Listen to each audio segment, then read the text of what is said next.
찐생 여러분 안녕하세요. 2025년 1월 6일 찐쌤의 글로벌 투자의 정석 시작하겠습니다. 저는 찐쌤 김진입니다. 오늘이 어쩌면 본격적으로 시작하는 2025년의 첫날일지도 모르겠습니다. 오늘 그런 날인데 힘차게 기분 좋게 시작하셨는지 되게 궁금해요. 저는 올해 좀 하나 목표가 있습니다. 올 2025년에 제가 어떻게든 끝까지 여러분들 옆에 낑겨가지고요, 여러분들 투자에 도움이 되는, 그래서 저에게도 엄청 보람이 많이 되는 그런 한 해가 되었으면 좋겠습니다. 그런 한 해가 될 수 있도록 여러분들 저를 좀 잘 챙겨주시고, 밀어내지 마시고, 옆에 저 두시고, 여러분들 투자에 저를 마음껏 활용하셨으면 좋겠습니다. 올 한 해 진짜 잘 부탁드리겠습니다. 오늘 방송 말씀드릴게요. 오늘 방송에서는요, 일단 월요일이니까 이번 주 일정을 좀 점검을 해볼 거고요. 그 다음에 두 번째로는 금요일 날 시장의 흐름들이 조금 있었는데 이런 것들을 좀 나누어서 주도주들은 이런 흐름에 이런 해석을 할 수 있을 것 같다라는 말씀을 좀 드릴 거고, 그 다음에 또 금리가 또 올랐단 말이죠. 근데 이 금리에 따라서 경기민감주 그리고 확산된 주도주 가운데서 금리민감주들이 조금 반응이 엇갈렸거든요. 이런 것들이 또 가지는 의미에 대해서 이런 것들을 중심으로 말씀을 드려보도록 하겠습니다. 우선 월요일이니까 이번 주 일정 점검부터 시작하겠습니다. 이번 주는 뭐니 해도 CES가 시작을 하죠. 제가 현역 시절에 CES를 꼭 한번 가고 싶긴 했었는데 이게 늘 연초에 하다 보니까 12월 말에 막 출장 계획서를 내고 이러는 게 늘 까먹었어요. 그래가지고 CES를 한 번도 못 갔던 것 같은데 좀 아쉽습니다. CES에 관련해서 보면 단기적으로 막 이제 CES에서 주로 나왔던 기술들을 중심으로 해서 종목들이 막 움직이는 경우가 있었던 것 같은데, 솔직히 말씀드려서 미국은 별로 그런 흐름이 별로 없었던 것 같고요. 오히려 우리나라가 좀 더 그런 움직임이 많았던 것 같기는 합니다. 근데 저는 그래요. CES라는 게 어떤 기업들이 이제 앞으로 자신들이 어디에 포커스를 맞춰서 기술력을 개발하고 사업에 초점을 맞출 건지 이런 것들을 이야기하는 자리니까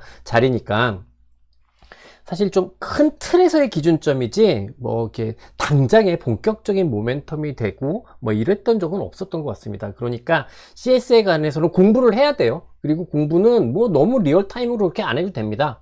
좀 지나면 각 증권사에서 CS 갔다 온 그런 직원들이 출장 보고서를 막 이제 레포트로 쓸 거거든요. 그런 것들만 찬찬히 읽어보시고 큰 틀을 잡는 정도로만 공부를 해보시면 좋을 것 같다 생각을 합니다. 이번 주가 연초기도 하지만 월초니까 당연히 공용보고서의 주간이겠죠. 미국 고용시장은 사실 뭐 생각보다 견조하죠. 그리고 이 생각보다 견조한 고용시장 때문에 고용시장과 물가가 좀처럼 안정되지 못하는 이런 흐름들, 이 두 개가 맞물리면서 연준이 통화정책을 긴축적으로 좀 바꾸기도 했고 그런 상황입니다. 그래서 만약에 예상외로 고용시장이 좀 위축되는 시그널이 나오면 이건 시중금리의 하락 압력으로 영향을 줄 거고, 이건 또 증시에 부정적이기보다는 긍정적으로 종목별로 영향을 좀 줄 수 있을 것 같습니다. 반대로 고용이 그냥 예상 수준으로 나오게 되면 그러면 증시 자체는 좀 영향이 제한적이지 않을까라는 생각을 하고요. 반대로 이게 강화돼서 나오면 시장은 금리가 위로 튈 가능성이 있게 되고, 이게 위로 튀게 되면 일시적으로 증시가 좀 조정을 받을 수도 있다. 여기까지 요 세 가지 시나리오 뭐 다 그냥 머릿속에 넣어놓고 이번 주 고용보고서, 뭐 금요일 날 고용보고서 나오지만 그 사이에 졸트 잡 오프닝도 있고 ADP 민간 고용도 있으니까 그 사이에 서서히 금리 움직임이 먼저 좀 정해질 거거든요. 이런 걸 가지고 시장을 좀 보셨으면 좋겠고요. 요거에 관련해서는 이후에 오늘 주로 제가 말씀드릴 내용이니까 참조해 보시면 좋을 것 같습니다. 고용지표 외에는 수요일 날 FOMC 의사록이 발표될 예정이고요. 목요일 날은 미국 증시가 예정에 없었던 지미 카터 전 대통령 서거 추모로 휴장을 합니다. 이것도 꼭 일정 속에 머리에 넣어놓고 이번 주 시작하시면 좋을 것 같습니다. 그러면 지난주 금요일 날 있었던 미국 증시 전반적으로 보도록 하겠습니다. 일단 지난 금요일 날 미국 시장은 아시는 것처럼 연말 그리고 연초 첫째 날까지 해서 4일 연속으로 조정이 있었잖아요. 그리고 이 4일 연속으로 조정이 있은 후에 상승세, 반등세가 나타났습니다. 상승은 기본적으로 나스닥을 중심으로 있었던 것 같고 상승폭 자체도 그렇게 작은 수준으로 보기는 어렵겠죠. ISM 제조업지수 발표가 있었는데요. 요거는 증시보다는 금리에 보다 더 직접적인 영향을 준 듯 하고요. 증시는 주도주를 중심으로 흐름을 보였던 것 같아요. 그래서 제가 미국 시장을 보면서 그냥 내린 결론은 그냥 우리가 원래 해석했던 대로 증시가 잘 움직이고 있구나, 그냥 해석대로의 증시였구나, 요렇게 결론 지어서 말씀드릴 수 있을 것 같고요. 여기에 한 가지 더 덧붙인다면 나쁜 시그널은 아닌데, 주도주 중에서 확장된 주도주 중에서 금리 민감주를 좀 이제 다시 주목해야 되나, 요런 아이디어가 떠오른 그런 금요일 날의 흐름이었습니다. 그냥 말씀드렸던 대로 그냥 기존의 해석대로의 증시였기 때문에 우리는 지금까지 잘 해석을 해오고 있다, 이렇게 그냥 스스로 만족하면 되는 그런 하루가 아닌가 싶어요. 오늘 제가 이제 금요일날 시장을 정리하기 위해서 내린 키워드는요, 첫 번째는 핵심 주도주는 안정 조정을 확인했다라는 거고요. 두 번째는 금리의 엇갈림이 있었는데, 이게 주도주, 확장된 주도주하고 금리의 엇갈림이 있었는데 전통 경기 민감주하고 다르게 전개됐다는 겁니다. 이거를 하나씩 보면서 말씀드리겠습니다. 첫 번째는 핵심 주도주의 안정 조정 확인이다. 요게 이제 첫 번째 키워드인데요. 사실 이제 우리는 그동안도 계속해서 생각을 하고 있었죠. 그죠? 주도주가 심각한 훼손이 나타나고 있는 상황은 아니다. 근데 이거를 금요일날 반등을 통해서 재확인했다, 요런 말씀인데요. 금요일날 전반적으로 보면 주도주를 중심으로 한 반등 강세가 가장 컸었던 것 같은데요. 당일 하루의 흐름을 보자면 지금 보여드리는 게 테슬라인데, 그동안 단기적으로 낙폭이 가장 컸던 테슬라의 회복폭이 당일의 상승으로 보면 가장 컸습니다. 근데 테슬라가 한 8% 정도 떴단 말이죠. 근데 8% 정도 떴다고 해서 이 정도 수준을 가지고 다시 재상승 전환이다, 이렇게 보기는 어렵잖아요. 그러니까 그냥 안정 조정 레벨을 유지해 주는구나, 그냥 테슬라도 그 정도 흐름을 보여주고 있구나, 이렇게 판단하시면 될 것 같아요. 테슬라의 경우에는 테슬라 외에 사실 이제 주도주군 중에서 그동안 한동안 우리가 이제 무시하고 있었던 엔비디아가 상대적으로 좀 비교적 큰 폭의 상승을 보였습니다. 4%대 상승인데, 요 정도 상승이면 이전에도 이렇게 상승했다가 또 하락하는 경우가 있었기 때문에 본격적인 롱사인이 나왔다라고 아직 단정하기는 힘들겠죠. 추가적인 연속 상승세가 이렇게 나오면서 뭔가 고가갱신을 하면, 그러면 엔비디아도 상승 전환했다, 이렇게 볼 수 있는데, 아직까지 그거를 확정적으로 판단할 만한 수준은 아닌 것 같습니다. 이게 냉정하고 중립적인 판단인 것 같아요. 특별한 이슈가 있었다라고 보여지지는 않고요. 그냥 엔비디아 관련해서 가장 큰 기대라고 하면 오늘이죠. 오늘 저녁에 이제 CES에서 젠슨 왕이 연설을 한다라는 부분인데, 사실 요것 때문에 주가가 상승했다고 보기는 조금 부족하지 않나 싶어요. 그냥 이날의 젠슨 왕의 어떤 스피치, 이거로 주가가 움직인다, 이렇게 보기에는 엔비디아의 시가총액이 너무 큽니다. 그렇기 때문에 그냥 자연스러운 상승이다 라고 보면 될 것 같고요. 앞서 말씀드린 대로 요 정도 상승이라서 기대감을 가지게는 하고 있습니다만, 아직 확실한 확인이 되는 건 아니니까 정말 상승 전환이 되는지 이걸 확인하는 게 앞으로 우리한테 중요한 부분이다, 이렇게 말씀드릴 수 있겠어요. 그리고 만약에 엔비디아까지 상승하게 된다고 한다면, 그럼 증시 자체로 보면은 상승하는 종목군의 숫자가 또 증가하는 거잖아요. 더 증가하는 거잖아요. 그러니까 긍정적으로 보시면 되겠다, 이렇게 말씀드리고 싶습니다.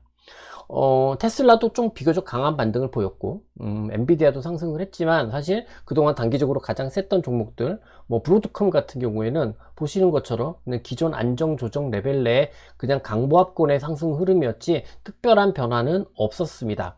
빅테크의 흐름도 마찬가지였던 것 같아요. 아마존도 그냥 상승이 나오긴 했습니다만, 기존의 안정 조정권 레벨 안에서의 상승이지 본격적인 상승 전환의 시그널은 나타나지 않았던 것 같고, 이건 아마존, 알파벳, 메타 모두 다 그냥 똑같은 형태, 똑같은 상황이다. 이렇게 보면 될 것 같아요.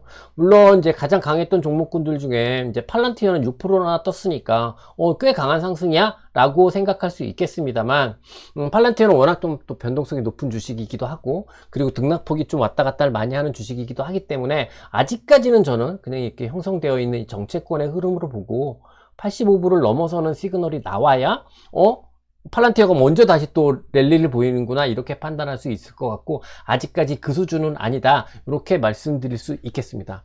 그러니까 이제 주도주군 전체적으로 좀 생각을 해보면, 엔비디아를 좀 제외하면 확실히 상승 개연성을 증가시키는 그 정도의 상승은 없었다라고 보면 될 것 같고요. 상대적으로 강한 형태였지만 추세적으로 볼 때 단기 재상승의 시작점이 나타났다 이렇게 판단할 수는 없겠습니다. 그래서 그냥 전체적으로 보면 앞서 확인을 했듯이 기존의 주도주들 같은 경우에는 현재 조정 국면이 심각한 조정 국면이 아니라 일정 구간의 레인지를 형성한 단기 정체 구간이다. 그리고 그 정체 구간 내에서 크게 벗어나지 않는 상황이다 라는 것을 금요일 상승을 통해서도 확인할 수 있지 않았나 이렇게 생각을 합니다. 그리고 그건 전체적으로 보면 상승 기존의 안정 조정으로 생각할 수 있으니까, 보다 더 추세의 긴 관점에서 생각을 해보면 여전히 긍정적인 시각으로 바라볼 수 있는 거겠죠. 근데 주도주의 동향은 이 정도로 좀 정리를 해보고요. 두 번째는 이제 금리에 대한 엇갈린 반응인데요. 이게 확실히 조금 다르게, 금요일날 가장 큰 특징이라고 하면, 금리는 상승을 했는데 이 금리에 영향을 받았던 섹터가 확산된 주도주하고 전통 경기민감주가 좀 엇갈리는 흐름이었다. 이게 가장 큰 특징이었는데요. 하나씩 말씀드려 보도록 하겠습니다. 우선 앞서 말씀드렸던 대로 금요일날 ISM 제조업 지수의 발표가 있었습니다. 헤드라인 기준으로 보면 49.3으로 나왔어요. 잘 보이실지 모르겠습니다만, 근데 지난달이 48.4였으니까 0.9 정도 개선이 된 거죠. 특히 더 주목하고 싶은 거는 신규 주문 같은 경우가 52.5로 나왔는데, 이게 지난달 50.4도 개선된 거였거든요. 그러니까 2달 연속으로 개선이 되고 있다. 그리고 그 개선폭이 작지 않다 라고 본다면 꽤 긍정적인 시그널이라고 생각을 할 수 있겠습니다. 물론 고용지수는 조금 둔화됐어요. 45.3으로 48.1에 비해서 둔화됐는데, 이게 크게 반향을 일으키지는 않은 것 같은 게, 왜냐면 이번 주에는 어차피 ISM 제조업 지수에 나오는 고용보고서 말고 진짜 고용보고서들이 많으니까 요건 조금 무시했던 것 같고요. 물가지수 같은 경우에는 52.5가 나오면서 지난달 50.3보다 또 높게 나왔습니다. 그러니까 물가는 여전히 끈적이고 있구나 이렇게 생각할 수 있을 것 같아요. 근데 확실히 ISM 제조업 지수를 보게 되면 미국의 제조업 경기 자체가 서서히 개선되고 있고, 그리고 물가 안정은 좀처럼 잘 쉽게 빠르게 나타나진 않고 있구나 이렇게 정리를 해 볼 수 있을 것 같습니다. 그런데 이것 자체가 증시에 아주 큰 영향을 줬다라고 보기는 어려워요. 실제로 이제 오늘 같은 경우 ISM 제조업 지수하고 연관지어서 우리나라 반도체의 상승을 이야기하는 쪽도 조금 있는 것 같은데요.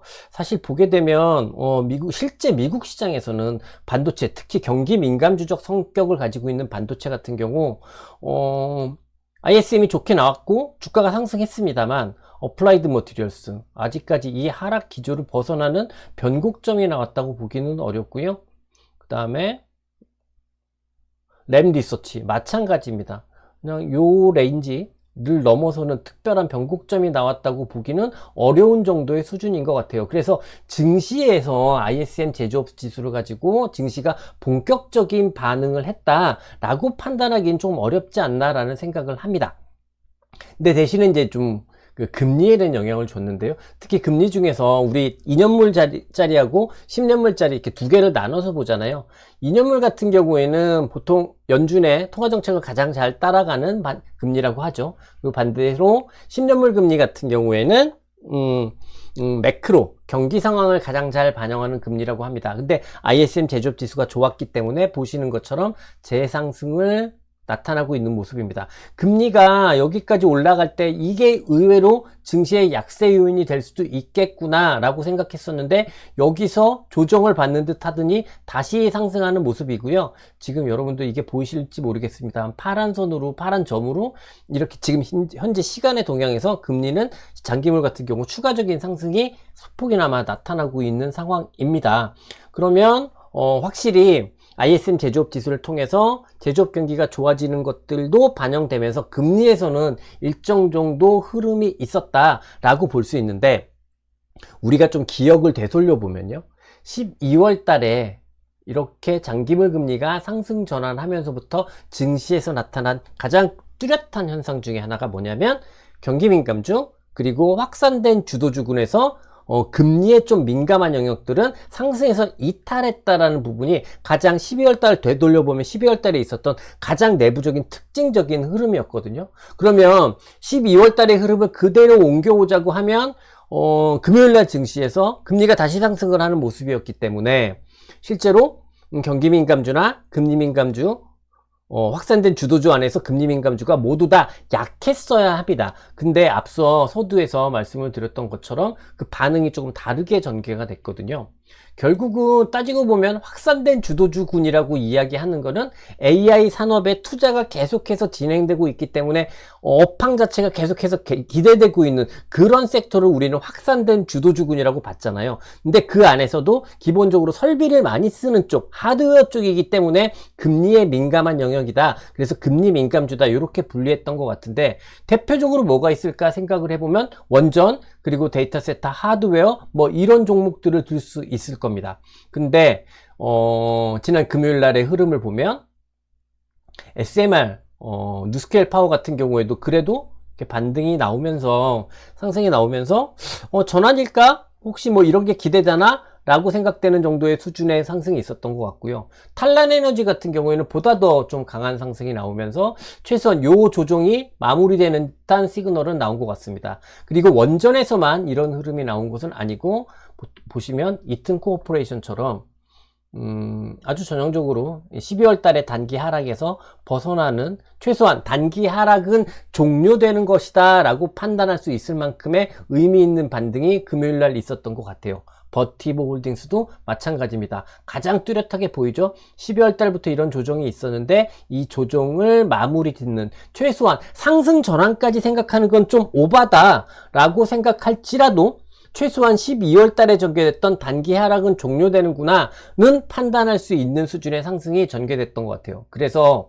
금리가 다시 상승하는 흐름이었지만 최소한 12월 달에 금리가 상승하면서 같이 동시다발적으로 조정을 받았던 확산된 주도주군 내에서 금리 민감주는 좀 움직임이 긍정적으로 전환되었다. 이렇게 우리는 정리해 볼 수 있을 것 같아요. 이게 아직까지는 본격적인 재상승 전환이다 라고까지 판단할 수 있는 수준은 아니지만 최소한 의미는 그래도 하락은 종료시켰다라는데 그 의미가 있는 것 같고요. 만약에 여기 이 종목들까지 재상승 전환하게 된다면 상승 종목군의 숫자가 더 많아지는 거기 때문에 시장 전체적으로 보면은 긍정적인 부분으로 더 해석할 수 있는 거겠습니다. 다만 오늘 이제 이번 주 고용보고서가 있잖아요. 앞서 말씀드린 대로. 그리고 그 고용보고서의 흐름에 따라서 금리가 엇갈리게 될 겁니다. 그랬을 때 금리가 만약에 4.7%를 넘어가는 그런 강세가 보일 때 이 종목들이 계속 강세를, 연속적인 상승을 보이면서 상승 전환할 수 있을까? 이거에 대해서는 아직까지 좀 의문이거든요. 그러니까 여기 약간 요 정도는 좀 신중할 필요가 있지 않을까? 이런 생각을 합니다. 이제 세 번째 키워드 말씀드릴게요. 세 번째 키워드는 반대되는 경우인데요. 금리에 대한 엇갈림인데, 앞서 봤듯이 ISM 제조업 지수 나오고 장기금리를 중심으로 해서 상승이 나왔습니다. 그럼에도 불구하고 12월 달에 같이 조정을 받았던 확산된 주도주군 내에서의 금리 민감주들은 최소한 12월에 하락을 종료시키는 상승으로 전환이 됐단 말이죠. 그런데 전통 경기 민감주들 같은 경우에는 그런 흐름들이 나타나지 않았던 것 같습니다. 하나씩 보면서 말씀을 드려보면요. 대표적으로 제가 며칠 전에 이제 글로벌 투자의 시간에 바로미터로 보면서 캐터필러를 한번 말씀드렸던 적이 있는데, 캐터필러 상승을 하긴 했습니다만 상승 수준이 보시는 것처럼 확실히 다르죠. 앞에서 봤던 것보다는 다릅니다. 본격적으로 이 하락이 종료되는 듯한 그런 정도 수준의 상승 전환은 없었던 모습이고요. 보다 더 전통적인 느낌, 전통적인 레벨로 내려가 보면 소재 섹터를 생각할 수 있을 텐데, 다우케미칼, 알코아, 맥모란 모두 다 보시는 것처럼 계속해서 연속해서 하락 추세가 이어지는 과정이었고, 금요일 날도 증시가 전반적으로 상승하고 있음에도 불구하고 약세가 나타나면서 하락 기조가 이어지는 그런 흐름이었습니다. 소비 유통 섹터에서도 우리가 그동안 봐왔었던 홈디포나 로우를 생각을 해보면 마찬가지인 것 같아요. 홈디포도 앞서 이튼 코퍼레이션이나 버티브 같은 경우는 본격적인 상승 전환이 좀 빠르게 나왔잖아요. 그런데 홈디포나 버티브 같은 경우는 나타나지 않았다. 즉 미국 시장에 금리의 영향이 여전히 존재한다. 다만 금요일을 기점으로 생각을 해보면 금리가 상승하고 있는 것에 대해서 부정적인 반응을 하고 있는 종목군의 조금 숫자가 줄었다. 이렇게까지는 판단을 해볼 수 있을 것 같아요. 다만 앞서 말씀드린 대로 똑같습니다. 미국 장기물 금리가 4.7을 넘어가게 될 때는 시장이 전체적으로 어떤 반응을 보일지 불투명하기 때문에 확산된 주도주에서 금리 민감주나 경기 민감주나 이 금리의 동향에 따라서 어떻게 움직이는지 계속해서 일단 단정적인 판단보다는 조금 열어놓고 판단할 필요가 있다. 조금은 신중한 판단이 필요할 수 있다. 이렇게 말씀드리겠습니다. 네, 시장 흐름 대충 정리를 했으니까 이제 이걸 가지고 결론을 내본다면 이렇게 생각할 것 같아요. 금요일날 증시가 반등을 했지만 결국 금요일 반등을 기점으로 해서 다시 이제 미국 증시가 단기에 본격적으로 재상승 전환이다. 이렇게까지 판단할 것은 아니다 싶습니다. 주도주 보면 엔비디아를 실질적으로 제외하면 아직까지는 봤듯이 안정조정 레벨에 있지 그 이상의 상승 전환의 흐름은 없었잖아요. 그러니까 계속 말씀드렸지만 금요일 반등의 가장 큰 의미는 우리가 그냥 기존에 해석한 대로 증시가 상승 기존의 단기 정체 구간을 보이고 있음이 확인되었구나. 그냥 이렇게 정리하면 될 것 같습니다. 긍정적인 부분이라고 하면 아직까지 본격적으로 전략을 확 바꿔야 할 만큼 그 정도 수준은 아니지만 긍정적인 부분이라고 하면 엔비디아도 그렇고 확산된 주도주군 내 경기 민감주들도 그렇고 이렇게 제가 적어 놓은 것처럼 상승 종목군의 숫자가 증가하고 있다. 이 부분은 좀 긍정적인 부분이라고 생각을 할 수 있을 것 같고요. 반대로 조금 위험한 요소, 부정적인 부분이라고 하면 장기금리가 단기 안정을 찾을 줄 알았는데 그러지 않고 빠르게 재상승하고 있다. 장기금리 상승 위험은 또 유지되고 있다. 이 부분은 또 부정적인 포인트인 것 같아요. 그러니까 금요일날 전반적으로 보면 우리 해석대로의 흐름이고 그래서 긍정적인 요인이 많았다 할 수 있지만 반대로 부정적인 요인도 존재한다 볼 수 있고 그 다음에 단기의 시장 흐름이 급박하게 뭘 움직일 것을 강력하게 이야기해주는 그런 흐름도 없었다. 이렇게 정리하면 될 것 같습니다. 오늘 밤 체크포인트 말씀드릴게요. 오늘 밤 이제 CES 시작되는 첫 번째 체크포인트는 CES의 이제 젠슨왕의 연설이겠죠? 근데 저는 그렇게 생각합니다. 앞서도 말씀을 잠깐 드렸는데, 요게 젠슨왕의 연설이랑 엔비디아의 주가를 계속 이렇게 연결 지을 필요는 없다. 이렇게 생각을 하고요. 결국 중요한 거는 제가 말씀드리지만 CES의 젠슨왕의 연설이 중요한 게 아니라 실제로 엔비디아가 연속 상승을 통해서 상승 전환하느냐, 하지 않느냐, 그냥 이거에 주목하면 될 것 같다 말씀드리고요. 엔비디아가 상승 전환하게 되면 주도주군에서 실제로 상승하는 종목의 숫자가 더 많아지기 때문에 이거는 시장에 무조건적으로 긍정적인 요인이다. 이렇게 볼 수 있겠습니다. 금융시장에 줄만한 경제 이벤트는 오늘 따로 짚을 건 없을 것 같고요.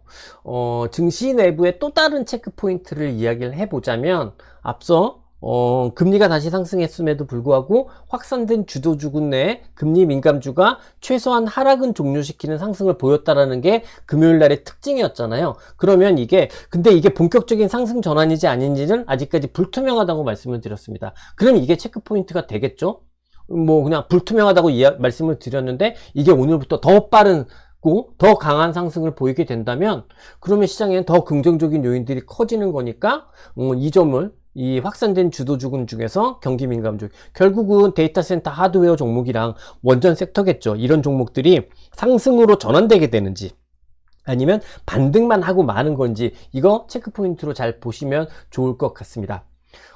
그리고 가장 궁극적으로 체크포인트다라고 하면 일단은 현재의 조정이 우리의 해석대로의 조정인 거잖아요. 그럼 우리의 해석이라는 게 상승 기존의 지금 단기 정체 구간인 거지 않습니까? 상승 기존의 단기 정체라면 우리는 마음속에 언제든지 상승 전환을 본격적으로 할 수 있다라는 걸 머릿속에 넣고 있는 거잖아요. 그러면 그 시점이 이제 이번 주에 나타나나 안 나타나나 이게 어찌 보면 가장 중요한 체크포인트가 되겠죠. 그 시점, 본격적인 상승 전환의 시그널이 나오는 그 시점, 이거는 지수로도 나타날 수 있고 아니면 종목별로 고점 갱신을 강하게 하는 종목들이 발생하면서 우리가 인식할 수도 있을 겁니다. 그런 시그널이 나타나게 된다고 하면 우린 가장 중요하다고 생각하는 게 최근에 우리가 현금 비중을 조금 만들어 놓은 부분 있잖아요. 이 부분을 다시 채울 수 있는 상황이 될 것이기 때문에 그래서 가장 궁극적으로는 본격적인 증시의 상승 전환 시점을 파악하는 것 그냥 쉽습니다. 이거는 지수로 본격적인 상승 전환 시그널이 나오면 받아들이면 될 거고 지수에서 그런 흐름이 나오지 않더라도 우리가 보고 있는 주도주 군대에서 강한 고가 갱신이 나오는 종목들이 있으면 우린 그 시그널로 받아들이면 될 거고 그런 종목들을 중심으로 우리가 15에서 20 정도를 비워놨단 말이죠. 현금으로 만들어 놨단 말이죠. 그거 다시 채우면 되겠다 이렇게 말씀드리고 우리는 이렇게 그냥 정리하면 되겠다 말씀드리겠습니다. 네, 마지막으로 전망 전략 말씀드릴 텐데요. 큰 틀에서 전략을 수정할 부분은 없다고 생각을 하고요. 그냥 뭐 해석대로 우리가 잘 하고 있으니까 그냥 기존 관점대로 그대로 가면 되겠다 이렇게 생각합니다. 다만 미세 조정 측면에서 보면은 약간 긍정적인 여력이 생긴 것 같거든요. 이게 뭐냐면 우리가 이제 사람마다 아마 다를 텐데 테슬라의 비중이나 뭐 애플의 비중 같은 경우를 약간 미세 조정을 했잖아요. 근데 요게 어디로 가야 되지? 잠깐 좀 애매했던 상황이라고 한다면 여기서 엔비디아가 만약에 진짜 상승 전환하게 된다면 테슬라의 비중이나 애플의 비중이 엔비디아로 가도 좋을 것 같아요. 그래서 미세 조정 측면에서 보면은 엔비디아가 상승 전환을 시작한 듯한 그런 시그널을 금요일날 보여준 거는 굉장히 긍정적이다 이렇게 받아들이고 싶습니다. 근데 이제 뭐 가이드라인 차원에서 말씀드리면 요걸 얼마를 팔아가지고 요걸 얼마를 사고 뭐 요렇게 말씀드리는 거는 그냥 너무 유튜업이잖아요. 그렇게 자문업이고 그렇게 말씀드릴 수는 없는 것 같고 근데도 대충 제가 다 말씀드리니까 그래서 미세 가이드라인이니까 이거를 뭐 전체가 제가 기본적으로 제시하는 가이드라인에 크게 반영해서 말씀드리진 않겠지만 앞서 말씀드린 대로 엔비디아가 상승 전환하게 되면 그것 자체로 우린 전략상으로도 그리고 관점상으로도 굉장히 좋은 시그널로 인지하면 된다 이렇게 이해해 주시면 좋을 것 같습니다. 전략의 가이드라인은 그대로 가겠습니다. 주식 비중이 65에서 70 정도고요. 포트폴리오는 기본적으로 미국 주도주, 핵심 주도주, 그다음에 소프트웨어, 테슬라를 중심으로 해서 요 정도 가지고 있는 60에서 65 정도 가지고 있는 전략. 그냥 일방적으로 이쪽의 중심이겠죠. 이 포트폴리오 컨셉 그대로 유지하겠다. 이렇게 말씀드리도록 하겠습니다. 이상으로 네, 오늘 제가 준비한 말씀은 다 드렸는데요. 오늘 제가 너무 했지 안 했지 많이 한 것 같은데 좀 민망하긴 한데요. 그래도요. 새해 초부터 사실 우리 해석이 꼬이면 이렇게 시작이 반은 아니지만 시작부터 좀 힘들고 기분 잡칠 수도 있는데 그냥 우리 해석대로 시장이 잘 진행되고 있는 것 같아서 좀 다행이다 싶고요. 그러니까 여러분들 모두 다 해석이라는 거를 시장이 변하면 해석을 바꾸면 되는 겁니다. 가장 힘든 건 뭐냐면 우리가 이렇게 해석을 했는데 시장이 전혀 다르게 전개되는 거죠. 그럼 우리가 해석을 잘못했다라는 거고 엄청나게 꼬일 텐데 지금 그런 상황은 아니니까 여러분들 우리 이 글로벌 투자의 정석 시간을 통해서 여러분과 제가 이야기하는 우리의 해석을 믿고 그냥 여러분들의 기존 전략대로 잘 이번 주 잘 시작하셨으면 좋겠다 이 말씀 드리겠습니다. 늘 말씀을 드리지만 저는 또 이 자리에서요 오늘부터 새롭게 시작하는 2025년 여러분의 첫 번째 월요일 마지막을 응원하도록 하겠습니다. 저는 찐쌤 김진이었습니다. 끝까지 시청해 주셔서 감사합니다.